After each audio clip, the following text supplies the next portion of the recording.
Muna siya. Sa loob ng simbahan. So, binigay ni Ate Ivy yung bata kay Ate Colette. Sabi niya na so habang sinasabi ni Ate Colette, yung buhat niya yung bata. Sabi niya, ito si to si Ivy. So, syempre isipin ko, ang sinasabi niya Ivy, yung bata.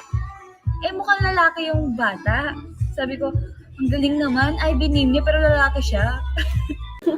And si Ivy. Anak Ivy. niya. Kasi naman Ivy pero lalaki siya. Hoy, baliw kahit sa kasi si Ivy. Hayop ka talaga. Hayop ka talaga.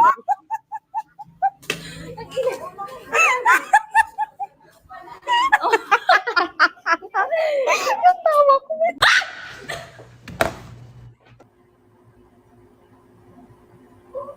Anyways, the coffee came root and then Control shit. Mas shit. Or control shit. Oh, okay.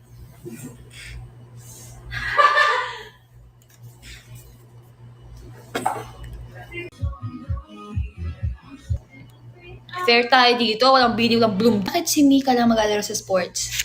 Kasi guys, siya lang marunong. Sabi nga namin, kung meron lang Jackstone or Chinese garter dyan, ay, OT8 kami dyan. Sabi ko, ay, oh my God! No hard feelings, just super hard feelings. Talaga attitude. Hindi ko imagine yung binin na ganyan. Like,